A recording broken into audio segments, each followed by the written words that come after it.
तो दोस्तों स्वागत है आपका एक और नई वीडियो में। जैसा कि आपने थंबनेल में भी देखा होगा और मैंने आपको पहले ही बता रखा है, हम डेली 5 क्वेश्चन कर रहे हैं। तो इससे पहले हम 50 क्वेश्चन कर चुके हैं और ये अपना 51 से लेकर 55 क्वेश्चन बाद 5 क्वेश्चन जो कि वेन डायग्राम से रिलेटेड हम कर रहे हैं। तो इस वीडियो में हम करने वाले हैं। तो हमारा 51वां क्वेश्चन या फिर इस वीडियो का पहला क्वेश्चन देखो हमारा, मेल डॉक्टर और सिंगर्स में क्या रिलेशन है। भाई सारे मेल तो डॉक्टर नहीं होंगे, सारे मेल कुछ इंजीनियर भी होते हैं, कुछ डॉक्टर होते हैं। तो इन दोनों में तो सम का रिलेशन है, बिल्कुल बच्चे बच्चे को पता है इन दोनों में सम का रिलेशन है।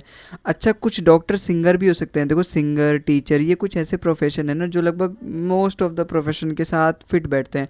क्योंकि सिंगर मतलब वो जो गाना गा लेता है, पार्ट टाइम थोड़ा बहुत गाना गा लेता है, हर कोई सिंगर खुद को कहता है। जो क्रिकेट खेल लेता है, थोड़ा सा बैट बॉल, आजकल तो हर कोई बचपन में MS धोनी बनने का शौक है सभी को सचिन तेंदुलकर बनना। तो इसी तरीके से ये सिंगर एक ऐसा प्रोफेशन है जो लगभग हर उसके साथ फिट बैठ जाता है। वैसे ही टीचर है। ये कुछ ऐसे प्रोफेशंस होते हैं जो आपको सवाल जब आप प्रैक्टिस करोगे तो आपको पता चलेगा कि कुछ ऐसे प्रोफेशंस होते हैं जो लगभग हर प्रोफेशंस के साथ फिट बैठ जाते हैं। उसी तरीके से जो डॉक्टर है, सिंगर्स है, ऐसी डांसर भी अपना फिट बैठ जाता है। तो डॉक्टर्स और सिंगर्स आपस में क्या है, फिट बैठ जाते हैं। तो इन दोनों में भी केवल सम का रिलेशन आएगा, ऑल का रिलेशन तो होगा नहीं। वे सारे डांसर डॉक्टर होंगे नहीं, या फिर सारे डॉक्टर डांसर होंगे, सिंगर होंगे नहीं, है ना। तो इसमें सम का रिलेशन होगा, सम डॉक्टर्स आर सिंगर या फिर सम सिंगर्स आर डॉक्टर। अच्छा, मेल और सिंगर में भी अपना सम का रिलेशन होगा। जब मुझे तीनों सम का रिलेशन देगा, कौन सा देगा, अपना ऑप्शन नंबर डी देगा। भाई ये दोनों में तो देखो चिपका नहीं है, नो का रिलेशन। अच्छा, यहाँ पे ऑल का रिलेशन, मुझे ऑल का रिलेशन चाहिए ही नहीं। यहाँ तो दोनों में सम का रिलेशन है, लेकिन पहले और तीसरे में नो का रिलेशन, मुझे नो का नहीं, मुझे तीनों में सम का रिलेशन चाहिए। और केवल एक ही डायग्राम दे रहा है, ऑप्शन नंबर डी इसका बिल्कुल करेक्ट आंसर हो गया। देखो यहाँ पे और यहाँ पे देखो। ठीक है, आई होप आपको समझ में आया होगा। अगले सवाल पे चलते हैं। अच्छा, फाइबर क्या होता है। देखो ये जो कॉटन है, जूट है, कपड़े के टाइप्स हैं एक तरीके से, तो फाइबर के ही अंदर आ जाते हैं। तो अपना इसका डायग्राम इस तरीके से बनेगा। जो फाइबर है पूरा, ये अपना पूरा फाइबर है, और इसमें हम रिप्रेजेंट करेंगे अपने कॉटन को और जूट को। जूट और कॉटन, ये बात ध्यान देने वाली है कि जूट और कॉटन आपस में नो का रिलेशन है, आपस में दोनों रिलेशन नहीं है, लेकिन दोनों फाइबर के कैटेगरी के अंदर आएंगे।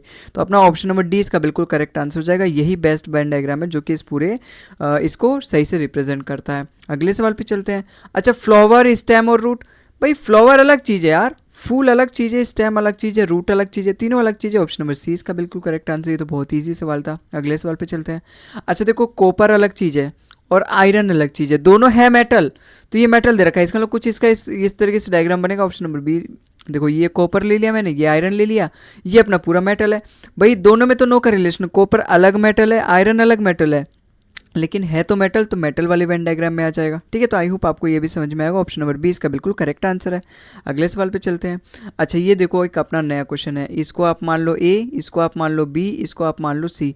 अब आप सवाल को पढ़ो तो और भी अच्छे समझ में आएगा। In the given Venn diagram group A represent one who speak English. मतलब ये जो ए वाला है ना, ये जो पूरा अपना वेन डायग्राम है, ये उनको रिप्रेजेंट करता है जो इंग्लिश बोलते हैं। ठीक है। अच्छा, group B represent those who can speak Hindi. अच्छा, ये ग्रुप बी किसको रिप्रेजेंट करता है, उनको जो हिंदी बोल सकते हैं या फिर हिंदी बोलते हैं। ठीक है। और group C represent those who can speak Marathi. अच्छा, ये ग्रुप सी उनको रिप्रेजेंट करता है जो मराठी बोल सकते हैं। ठीक है। फिर आगे क्या बोला, the number given in the diagram represent the number of person in the particular category. How many person speak exactly 2 language. देखो यहाँ पे क्या बोला है, यहाँ पर ये बोला इंग्लिश, हिंदी और मराठी, ये एक्चुअली में ये बोलते हैं। और इसका वेन डायग्राम दे रखा है जहाँ पे तीनों का सम का रिलेशन है। और हमसे पूछा है कि ऐसे कितने लोग हैं जो एग्जैक्टली 2 लोग बोलते हैं। तो देखो भूल कर भी ना इसको बस इंक्लूड मत कर लेना। भाई 2 लोग बोलते हैं, इसका मतलब 2 सर्कल का मिक्सअप होना चाहिए। भाई अगर मैं यहाँ पे केवल इस 2 वाले पे करूँ तो हिंदी और इंग्लिश, ये 2 लोग ऐसे हैं जो हिंदी बोल सकते हैं, मुझे तो सभी का बताना, तो मैं प्लस करूँगा। ऐसे ये 5 लोग, देखो ये 5 लोग वो हैं जो इंग्लिश और मराठी बोल सकते हैं, बिल्कुल। फिर ऐसी ये 11, देखो ये 11 का मतलब जो हिंदी और मराठी दोनों बोल सकते हैं, तो ये 11, तो 11 5 16, 16 2 18, कुल मिला के 18 ऐसे लोग हैं जो दोनों लैंग्वेज बोल सकते हैं या फिर 2 लैंग्वेज बोल सकते हैं एग्जैक्टली। तो ऑप्शन नंबर बी इसका बिल्कुल करेक्ट आंसर हो जाएगा। अच्छा, इसको मत इंक्लूड कर लेना, ये 3 को भी। 3 ना एक ऐसे नंबर है जो कि ऐसे लोगों को बताता है कि जो सारी लैंग्वेजेस बोल सकते हैं, क्योंकि 3 का ऐसा वेन डायग्राम में आ रहा है ना कि तीनों का कॉमन है, तीनों सर्कल में कॉमन है। तो और ऑप्शन में भी दे रखा है 21, लेकिन 21 इसका करेक्ट आंसर नहीं है। इसने पूछा एग्जैक्टली 2 लैंग्वेज। एग्जैक्टली 2 मतलब केवल और केवल 2, ना 2 से कम ना 2 से ज़्यादा, तो केवल वही वाले होंगे जो केवल 2 सर्कल्स को कॉम्बो करके बना होगा। तो 11 5 16 2 18, अपना ऑप्शन नंबर बी इसका बिल्कुल करेक्ट आंसर हो जाएगा। ठीक है, आज के लिए बस इतना ही। आई होप आपको वीडियो पसंद आया तो वीडियो को लाइक कर देना, चैनल को सब्सक्राइब कर देना। बाकी हम अगले वीडियो मिलते हैं आगे के कुछ और नए क्वेश्चंस के साथ।